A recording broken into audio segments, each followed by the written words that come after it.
More4. Listen to this. Dear Father or Mother Christmas. Now, that ain't a good start. Instead of a present for me, please send a goat to a starving family in Africa. What a complete waste of time. Why can't they have a bleeding turkey for dinner like everyone else? An hour and 5 till Christmas, Deal or No Deal. Now on More4, Jacques Peretti's humorous look at one of the world's worst dictators, which some viewers may find offensive. The programme contains some strong language and scenes of nudity.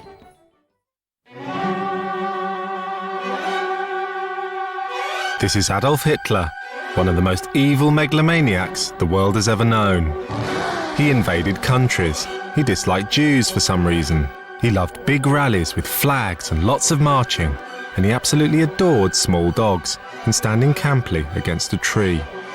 This much we know, but there was another side to Hitler, forgotten until now. Hitler did have ridiculous hair. The idea is you leave a clear space between you and the subject. He's like that far away from looking a complete idiot. The whole look asked to be made fun of. He never intended it, but Hitler was to become the template for post-war British comedy, providing inspiration for everyone from Mel Brooks and Monty Python to Harry Enfield and even, hello. This film explores why we find the most evil man in history so comic and why he maintains such a curious grip on the psyche. Join me, if you will, as I explore Hitler, the comedy years.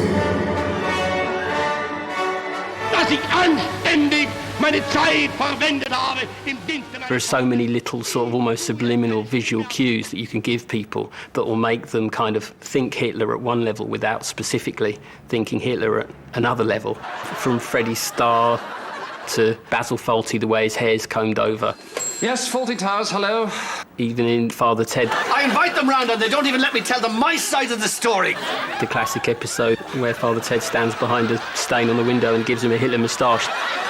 He's readily reducible to caricature. Hitler in himself, obviously, is the very inverse of a comedic figure. He's absolutely the least comedic person who has ever come upon this earth.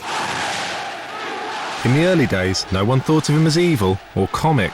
He was universally admired and got mobbed at Nazi rallies. Hitler was very much built up, especially for German women, as a sort of sexual matinee idol type of person, and was worshipped sexually by a lot of women, and yet maintained this very asexual distance.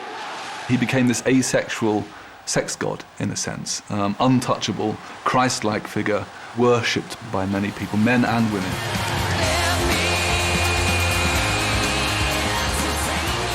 Like many pop stars, no one could work out whether he was gay or straight, but they had their suspicions. With Hitler, there's a sense of incongruity between how he looks and the kind of classic world leader. He's fairly short, he's about 5'9", when in fact most world leaders are around about the 6 foot mark. He's not particularly good looking, and he has this rather silly moustache. And so it's difficult to look at that and take it seriously. But it's 1939, the countdown to war, and we did have to take him seriously. As Hitler tooled up for the fight, we had a cunning plan to turn him into a funny man.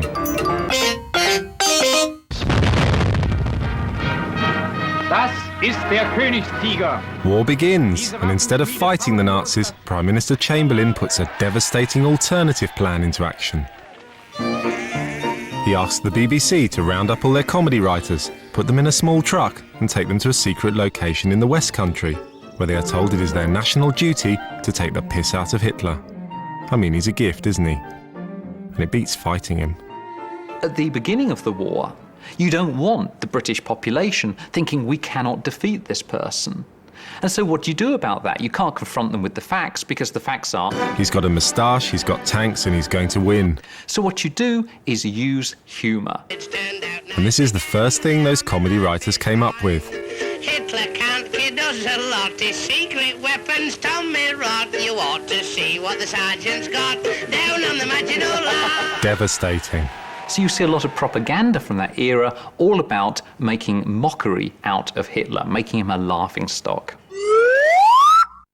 From 1939 right through to the end of the war, Hitler is relentlessly ridiculed. They made propaganda films of Nazis marching backwards.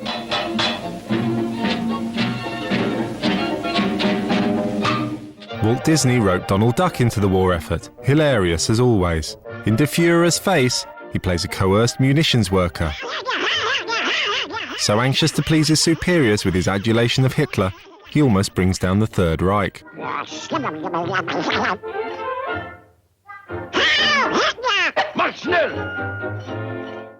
Not to me. In The Goose Steps Out, Will Hay infiltrates the SS and teaches them how to stick it to the Führer. Go! There's a lot harsher stuff than you would think during the Second World War. And there's an Arthur Askey film called I Thank You. And it starts off with him waking up during the Blitz in an underground station with loads of other people sleeping on the platform. I'm not very well. And it's a light-hearted comedy romp. The film ends with a song called Let's String Up Hitler, sung by lots of jolly Londoners, singing, "How high shall we string him? High, high, high." Let's get hold of Hitler, string him up high. How high shall we hang him? And there were little songs that Hitler's only got one ball and things, which was very popular among the troops at the time. There were photos of Hitler doctored to make him appear with nudie ladies, and even one that made him appear as if he had his cock out. Weird one, that. Obviously, if you can laugh at something at some sense, you can control it. So you have unquenchable evil and you can somehow make that ridiculous, then you can make it less scary. The climax of ridiculing Hitler came in The Great Dictator. Charlie Chaplin, who Hitler was said to have first modelled his moustache upon, repaid the dubious compliment by satirising the Führer, but unwittingly made him quite likeable. Chaplin studied Hitler's body language from newsreel films and things of that sort, so that he could put on a parody version of Hitler, but one that was recognisably the real thing at the same time. Das Stranglächeln mit der Hulten sagt der Fleten und der Blitzen sagt der Elten. Besieg! Besieg! Hitler and his posse thought they were the coolest cats in town, but to Chaplin, the Nazis were a gift, a comedy ensemble in the making. The fat bumbling Goering, called Herring, the sinister Goebbels, called Garbage, and an old friend from Italy, Benzino Napoloni. Chaplin shows Hitler and Mussolini as the perfect double act, in a way. They're the sort of little and large of European fascism. The Great Dictator was a huge hit at the cinema. Even Hitler saw it twice. The Führer and his gang were comedy gold. He's at his military, but more to the point, comic peak. But then it all goes wrong. He loses the war, the way you do, after miscalculating how cold and big Russia is. And his comedy career likewise takes a meteoric nosedive, like a Stuka bomber might. Dive. How long are you down here for, Mr. Hill? Join me in part 2 as I find out how Hitler clawed his way back into comedy, using peacetime to launch his offensive on TV.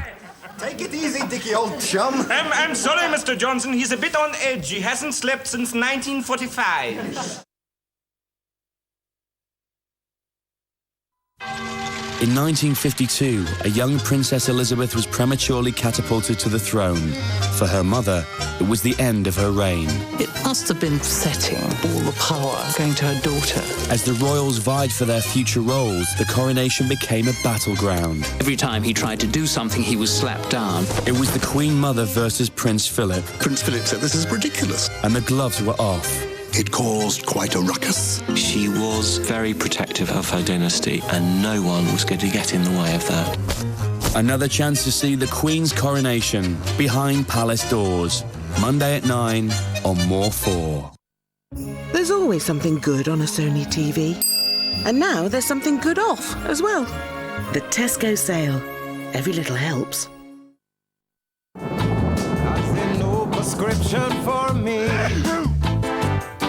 She's the one, the only remedy. When cold and flu symptoms stop you sleeping, Night Nurse provides powerful, complete nighttime cold and flu relief. Nurse it better with Night Nurse. Take a fresh look at our prices in the biggest bath store sale ever.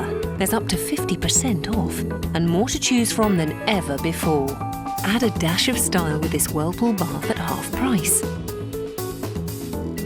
Create a water wonderland with a roll-top bath for just £299. Our stores are bursting with savings, so clean up before they're all gone. Bath Store. Now everyone can have a beautiful bathroom.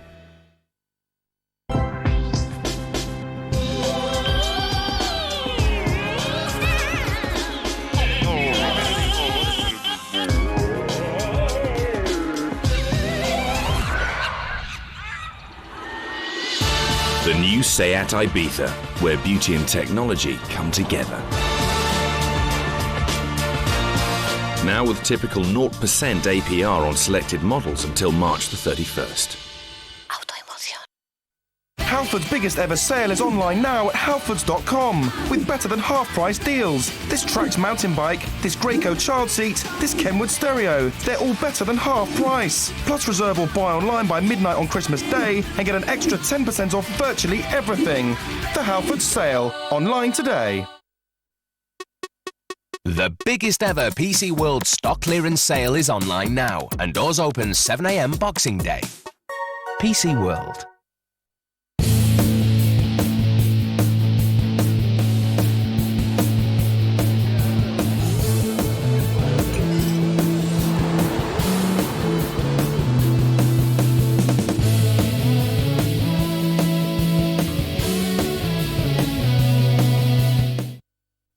It's the biggest ever home-based furniture sale with this Toronto dining table and 6 chairs now only £279.99. Improve your home for less with Homebase. 93% of Red Magazine readers would recommend Nice and Easy to a friend. We're still working on the other 7%. Nice and Easy transforms your hair colour with an expert blend of subtle tones for beautiful, natural-looking hair colour. It's a small change to your hair that can make a big change to your head. Nice and Easy. Be a shade braver. Rocket Parmesan. Done. Rocket Parmesan. Done. Rocket Parmesan. With Freeview Plus, you can rewind live TV. This is the feel-good film of the decade. A triumph. There's never been anything like this. Slumdog Millionaire. Relax and enjoy your Christmas. Safe in the knowledge that the sale starts at Tesco Extras on Boxing Day. Every little helps.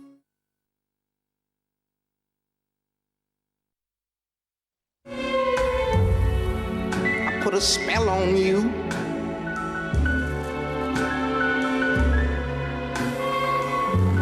Cause you're mine.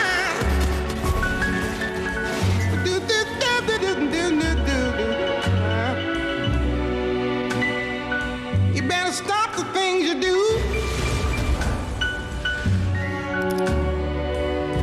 I ain't lying. No, I ain't lying. I put a spell on you. Everybody is a winner. Because you're mine.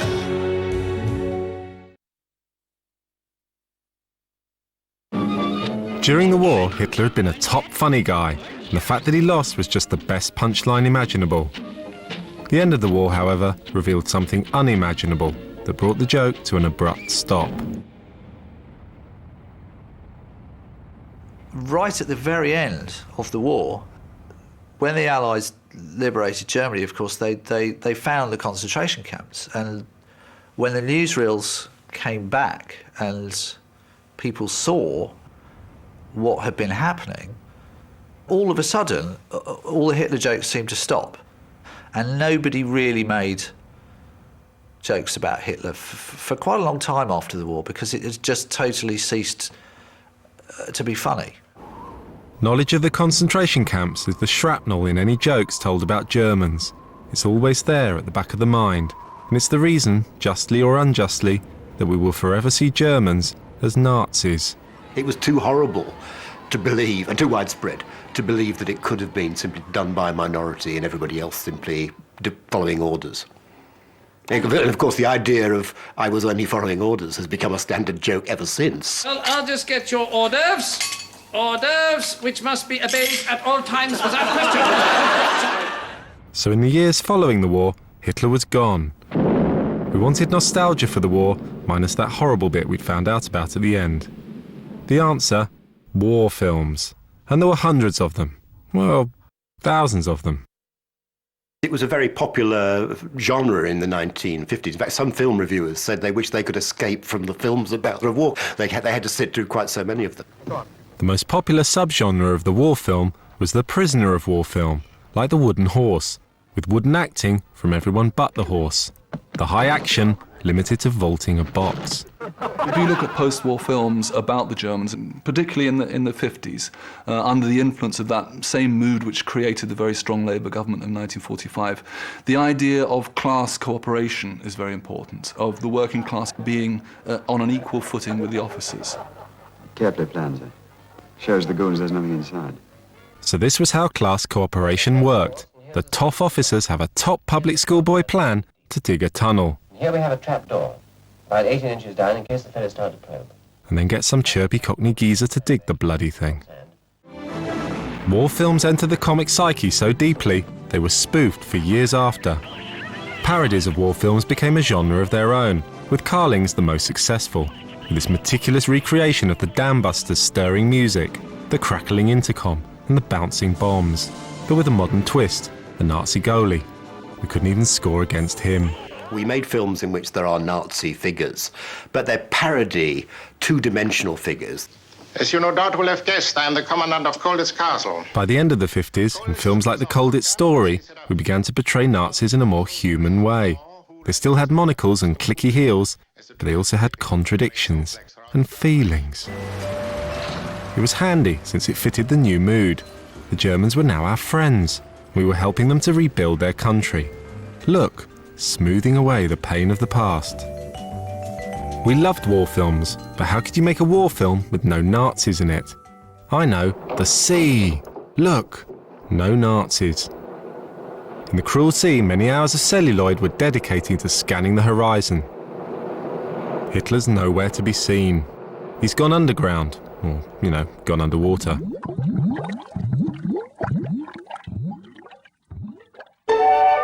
In the early 60s, the idea that Hitler wasn't really dead at all, but hiding out somewhere, plotting a glorious return, took a real hold of the public imagination. In the wonderfully titled They Saved Hitler's Brain, Nazi henchmen with suspiciously 1960s hair and American accents have lopped the Führer's head off and put it in a jar for later. Mein Führer, everything is as you ordered. They're hanging out in South America, searching for a suitable body to transplant Hitler's head onto. You will see your great victory, mein Führer. Hitler grows impatient, waiting for his return to show business. The entire film was made for 12p. It became a massive cult hit, so strong was the Führer's pulling power at the box office. In the mid-60s, Nazi hunters Mossad were scouring the globe, hoovering up old men and putting them behind bulletproof glass in an Israeli court. The race was on. Where would they sniff out a Nazi next? Some really evil, cynical people believed that old Nazis weren't hiding in the rainforest at all, but were deep underground, in the pay of the US government. Surely not. In Stanley Kubrick's Cold War masterpiece, Dr. Strangelove, Peter Sellers plays a wheelchair-bound Nazi scientist, advising the US government on how to blow up the Russians and survive. At the bottom of some of our deeper mine shafts, radioactivity would never penetrate a mine some thousands of feet deep. He was based on Werner von Braun, who invented the Doodlebug and the V-2 rockets and things, and who, at the end of the war, where did he go? He went to America. This is Werner von Braun before the war. Check the leather coat. This is Werner von Braun after the war. And yes, his papers are in order. It would not be difficult, mein Führer. Nuclear reactors could I'm sorry, Mr. President. We move into a much more cynical age in the 1960s as people realised that the governments were prepared to do anything to get ahead. And if that meant using ex-Nazi rocket scientists, then you used ex-Nazi rocket scientists. Dr. Strangelove is not content with merely blowing up the world. He wants to create a post-nuclear master race of blonde women and disabled ex-Nazi scientists. Of course, it would be absolutely vital that our top government and military men be included to foster and impart the required principles of leadership and tradition. Underneath the surface of this, someone who supposedly has adapted to working for the Americans is this unrestrained Nazi who just cannot stop the automatic Sieg Heils. He's trying to keep that down all the time and just can't control it. Dr. Strangelove put Nazism back on the comedy map. It was still too early for a return by, you know who, but the hand of the Führer could be felt once more. By the mid-60s, the permissive society, in the shape of these 3 shots you always see in documentaries, was threatening to bring down civilization. Listen, you don't see no one pouncing about out in Vietnam, do you? Waving bloody... To the older generation who'd fought Hitler, like the reactionary Alf Garnett, peaceniks and permissiveness and the Soviet menace were all part of the same thing. They were a disease, like lumbago. They couldn't stand it, and there was only one cure. We ought to have joined up with Hitler during your last lot. And had a go at your Russians and your bloody Chinese then. Joined up with Hitler? Hey, it was all right, wasn't he? Wasn't that bad. Is there anybody there? Is there anybody there? It was creepy. He was in the air. Ooh. But no one could see him yet. Only Steptoe and Son had a direct line. What is your name? H-I-T-L-E-R.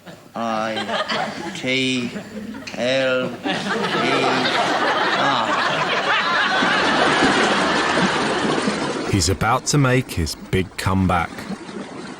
The first time that Hitler returns as a funny character isn't till 68, I think. It's the very end of the 60s, in The Producers. Springtime for Hitler and Germany. And I don't think it's any coincidence that it took a Jewish comedian to be able to release it, because it sort of had to be. Nobody else could have or should have done it. Mel Brooks famously said that the Nazis got enough mileage out of the Jews. It was about time a Jew got some mileage out of the Nazis. I was born in Dusseldorf, and that is why they call me Rolf. Mel Brooks even has a cameo. This is him here. Don't be stupid, be a smarty. Come and join the Nazi party. I love the shot when the camera swings around in the audience when they've started to perform Springtime for Hitler, and there are people just doing this Edvard Munch kind of... See people in disbelief at how horrendous it is. It's just magically tasteless. Bad taste was just a surface thing with The Producers. The real message of the film ran a lot deeper.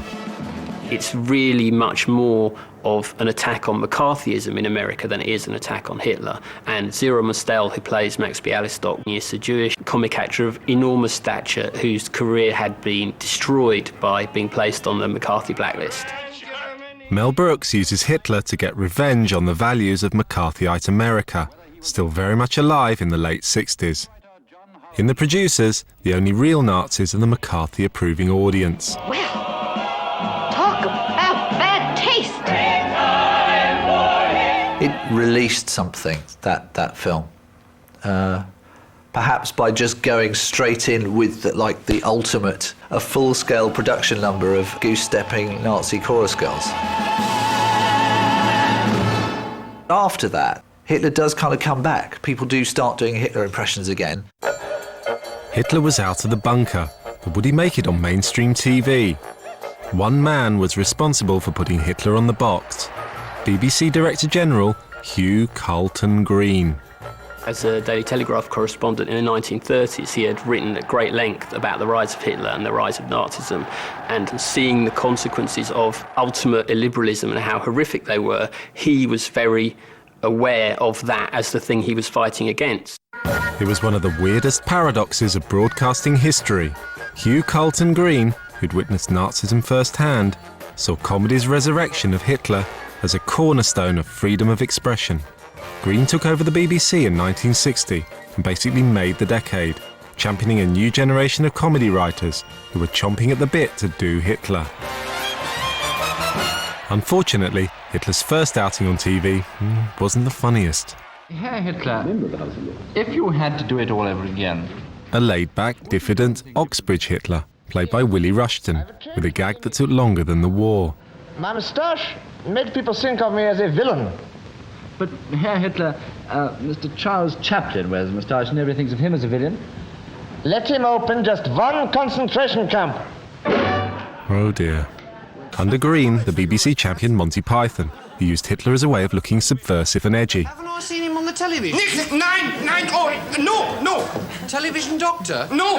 Telephone, Mr. Hilter. Python's Hitler was a badge of their anti-establishment credentials, the comedy equivalent of wearing a Che Guevara t-shirt. He opens his big mouth again. It's lampshade time. Shut up. Green's championing of comedians like Python brought him into conflict with a new adversary. Mary Whitehouse said that Hugh Green was the man more responsible for the decline of the morals in Britain than anyone else. No. Every time she opened her mouth, Sir Hugh Green, I think, would kind of see Hitler. Unmutig zugleich. The floodgates opened. Hitler edged his way into the primetime schedule. The authoritarian clipped moustache cloned onto every sitcom Little Hitler. I'm back. Mackay in Porridge. And I'm in charge here. And Blakey in On the Buses. I'll go and see the general manager then, won't I? If only Hitler had been Blakey rather than the other way around, what a better world it would have been.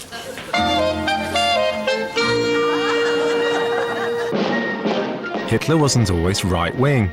In I'm All Right, Jack, Peter Sellers plays a humourless dictatorial trade union leader, turning the salute into an accusing jab. Hey, you! In 1968, the Americans had Vietnam, and the French had the student riots. And what did we have? Dad's army. I can't wait to get at him, so I can't wait to get at him. Never mind that, Jones. There's plenty of time for that when you get down there. It was actually a kind of radically reactionary gesture in 1968, which was when the show was begun, the year of revolution in France, you know, the year of radical ideas coursing through Europe. And here you've got this show saying, well, look at all these little old guys who beat Hitler. Who do you think you are kidding, Mr. Hitler? In the title, what you have is the kind of iconic little cartoony Union Jacks breaking out and then get to Dunkirk and then pushed back by these horrible snake-like winding swastikas. In Dad's Army, plucky little Britain is under siege from the 60s. It was a daring move to make something so seemingly twee at the same time as Python. But in reality, Dad's Army had grit, grounded in the fear that inspired David Croft to write the thing. Good news, men. After all these months, we're at last to be given a chance to get to grips with the enemy. Blimey, don't tell me we're going to invade France. Well, it was a scary situation. We were waiting for the onslaught. We were on the lookout for him and expecting him every day. We were well aware that there was a great menace there. And so that's always in the background of the humour. I tell you, Wilson, they're a nation of automatons, led by a lunatic who looks like Charlie Chaplin. How dare you compare our glorious leader with that non-Aryan clown? Oh, look here. I am making notes, Captain. And your name will go on the list. When the Germans appear, they are nasty. You know, they are quite nasty people. And in the famous scene with Don't Tell Him Pike, you know, the guy is basically saying, when we win the war, you will all be killed. There's no mucking about. Your name will also go on the list. What is it? Don't tell him, Pike. Pike. Dad's Army was the last hurrah of decent Britain against the 60s. But what did Hitler care? He'd moved on. He was trying to break America. He appeared on Rowan and Martin's Laugh-In. They greeted him like an old friend, portraying Hitler as if he'd just returned from a long holiday in Argentina, wearing fetching shorts. On your mark.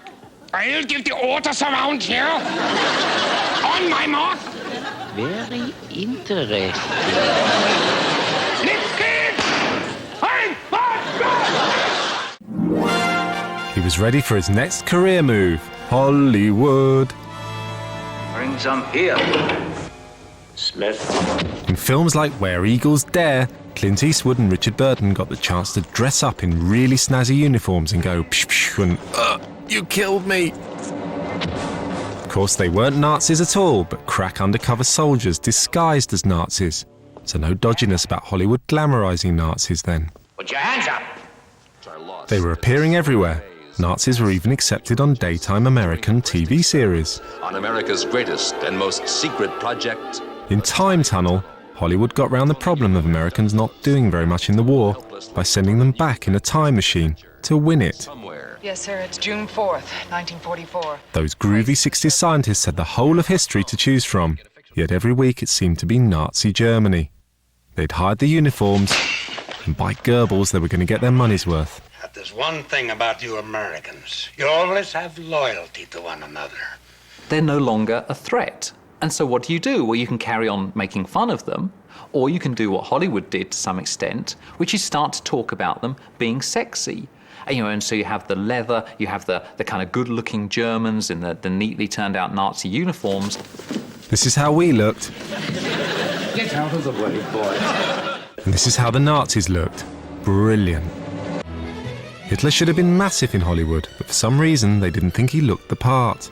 Nazis good and sexy, but Adolf not. Consequently, while the Nazis were the toast of Tinseltown, Hitler couldn't get a single studio exec to return his calls. So he did what any struggling out-of-work actor would do. He got into porn.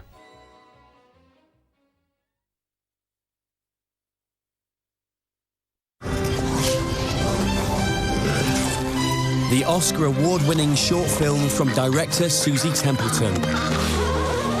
Set to a recording from the world-renowned Philharmonia Orchestra. More4 presents a specially animated version of Prokofiev's classic.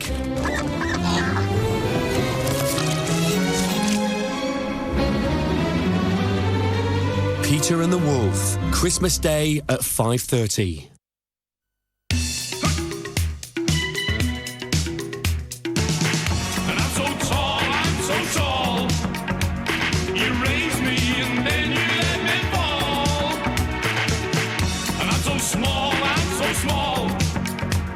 Barocca, you, but on a really good day.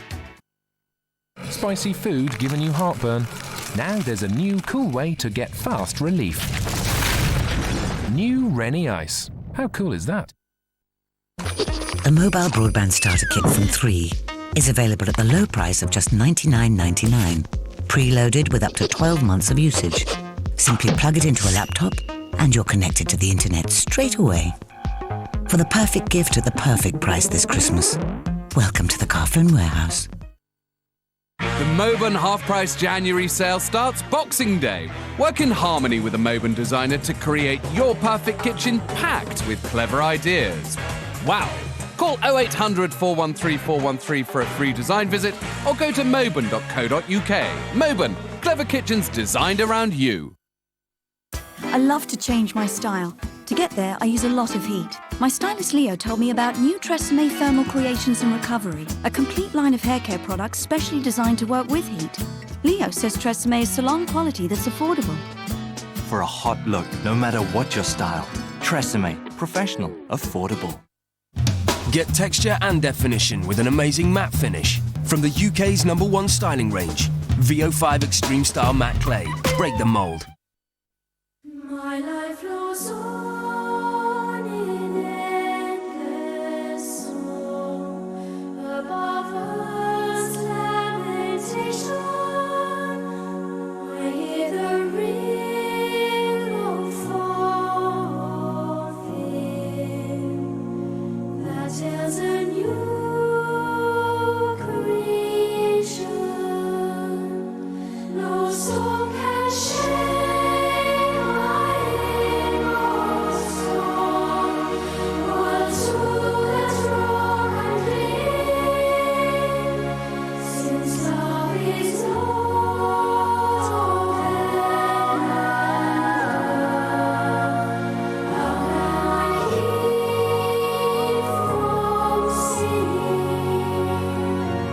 Christmas, there's only one place to be.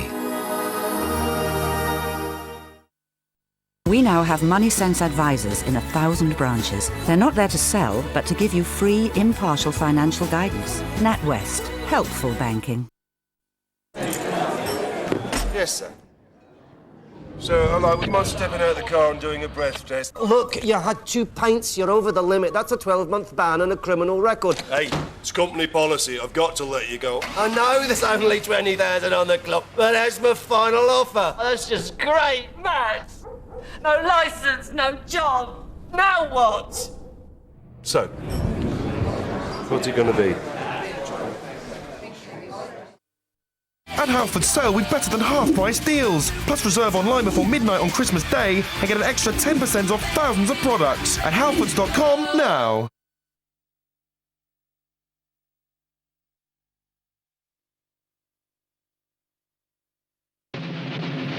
It's the swinging 60s, and Hollywood has turned its back on Hitler. But Mondo porn visionary Russ Meyer gives the Fuhrer a break in movies. Well, porn movies. In Super Vixens, Meyer quite inspirationally portrays Hitler as an ageing Hugh Hefner-style playboy, rather than that cliché of him as a mad dictator. Adolf's diverted from his Aryan vision by the carnal pleasures of the 60s. Hitler takes it in every conceivable way. On the face from a large woman with an afro. And up the arse from Windy Miller. Hitler and the Nazis had become another outre sexual fantasy. Comic strips involving evil Nazis tying up screaming virgins became a kind of proto-loaded publishing phenomenon. Not only that, but the iconic SS uniform inspired a whole new look. Legendary gay porn illustrator Tom of Finland started drawing SS uniforms as the ultimate gay porn fantasy. He was known as Tom of Finland because he came from Finland, and his name was Tom. These weird drawings went on to inspire the whole leather and tash clone look. If it hadn't been for Hitler, there'd have been no Village People.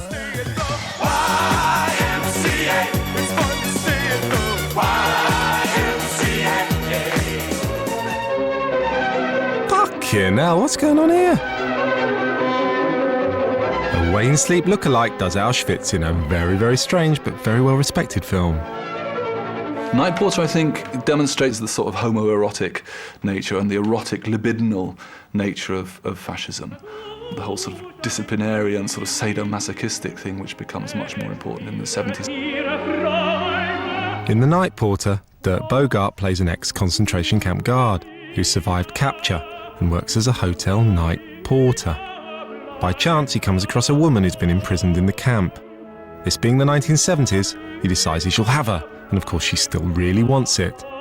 Film is a kind of advert for rape, but sort of pretentious, so it's okay. There is always a suggestion that the Germans are kinky, and everybody's at it like knives. Europeans were dealing with the Nazi legacy through Night Porter, complex, multi-layered, post-Freudian, post-structuralist Roxy Music type video. And how are we dealing with the Nazi legacy? Doctor Who. Your reflexes have gone! Ah, Davros. Adolf in a metal skirt with kind of weird baubles on it. Post-bunker and all withered up, but still kind of S&M. Or is it just me?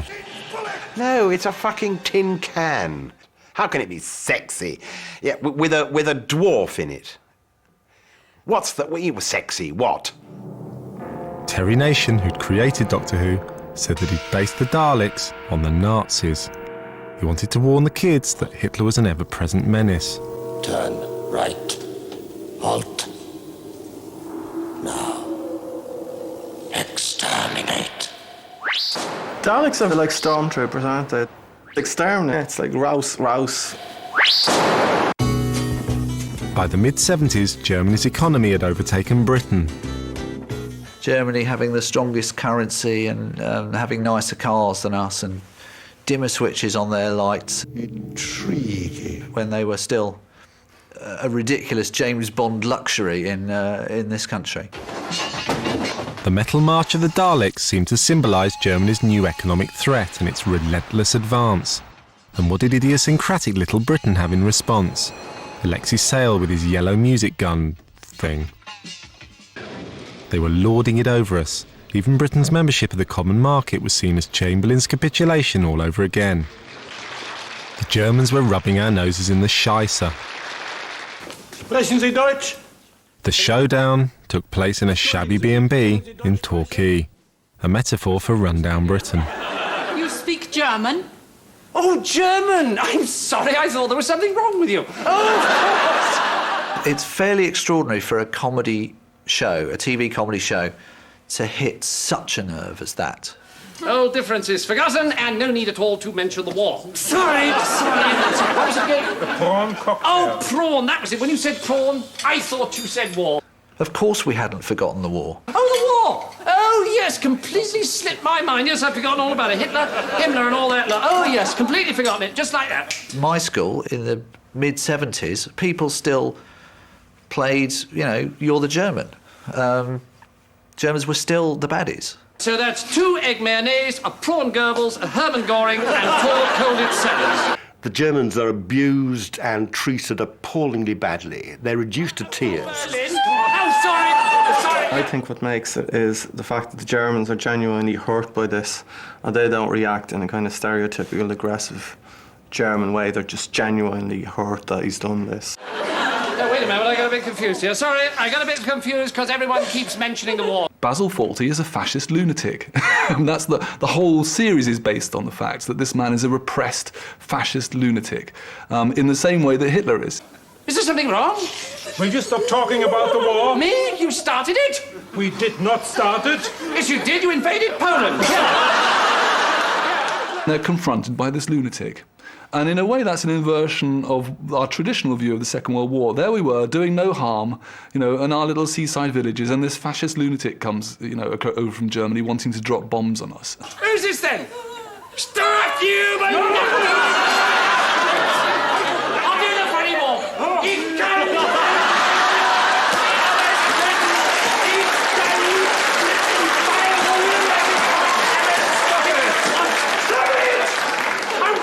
Cheer her up, you stupid crowd! Hitler had never been funnier or scarier, apart from, during the war. Things had taken a turn for the darker and weirder. What can I do? I've got to do... Milligan was literally sent mad by the war. He broke down in Italy and was hospitalised for a while. And it clearly affected him for the rest of his life. Endless Hitler impressions, and when you see them now, you kind of think, what's this about? A great big hand from Mr. Adolf Hitler of Berlin! Thank you, boys! It's very strange and quite disturbing. Why is he doing it? He's doing it because it gets a laugh if you dress up as Hitler. It's kind of shocking, it's kind of offensive, but there's something else there, and it's still a bit hard to say what it is. It was all a bit of a worry. Was Milligan against Hitler or for him? Your Majesty. I am not the Majesty. That's her playing the Jewish piano.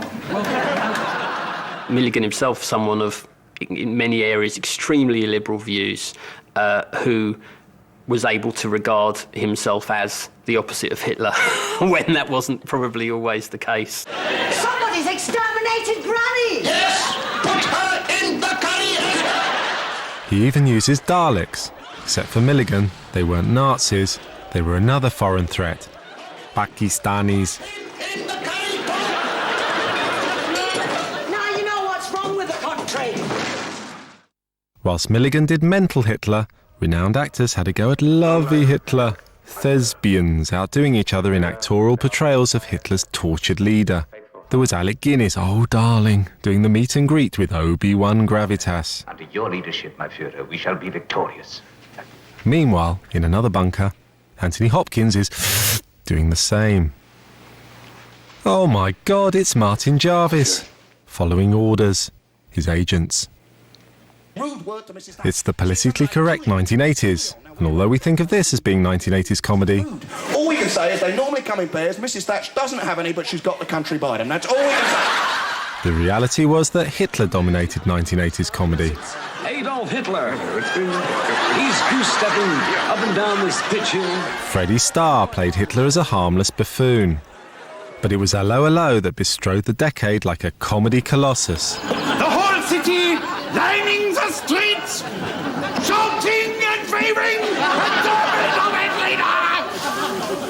And then into the bunker for a quick snog with Ava. B.R. Thomas of London South East 12 feels that the programme Allo Allo is totally offensive. Mr. Thomas also says to make a laugh-a-minute comedy of such an unmitigatedly grisly subject is quite monstrous. Now let's get out of here. Although B.R. Thomas of London South East 12 thought Allo Allo totally offensive, everyone else thought it totally brilliant, not least because it insulted everyone. The English are stupid, the French are randy, the Italians are lazy, and the Germans are kinky. In Allo Allo, the Nazis were no longer scary. They were part of the panto fun. Please don't wriggle up and down. I'm sorry, Colonel. I'm having a problem with a squirrel. I think he's looking for some nuts. Like the Da Vinci Code, the plot was labyrinthine in its complexity.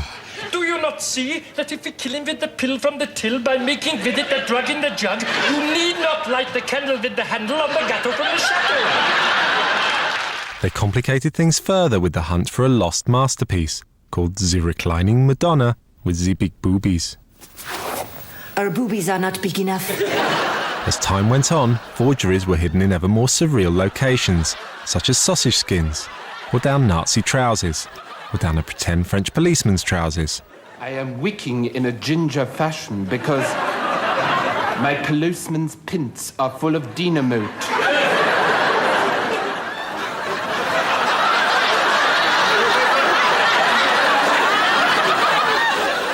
The only scary Nazi in the whole thing was Herr Flick. It is more effective if you grip it firmly with both hands.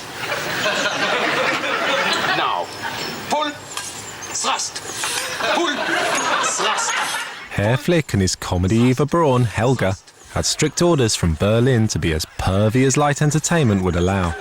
She does sometimes express delight at the things that he's going to do to her. And, but then he spoils it. So it's like the sort of sadist and the masochist. Herr Flick, I hope you do not disapprove of my choice of undergarments. Not at all. Such things are very popular in Berlin these days.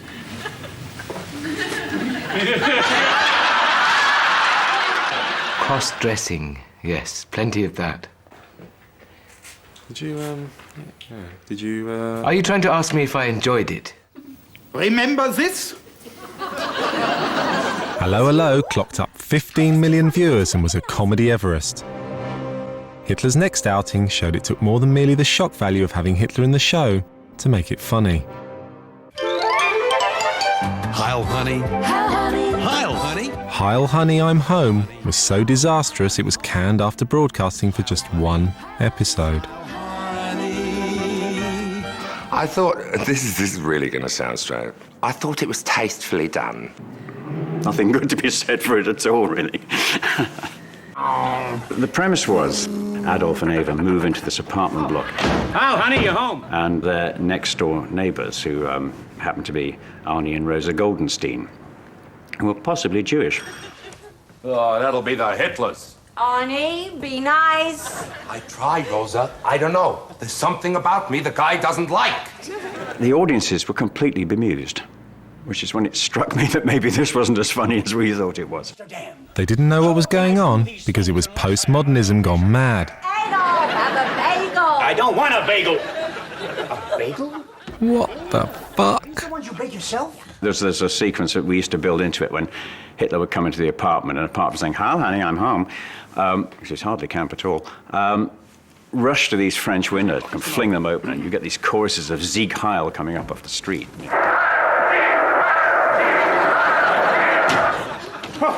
I needed that.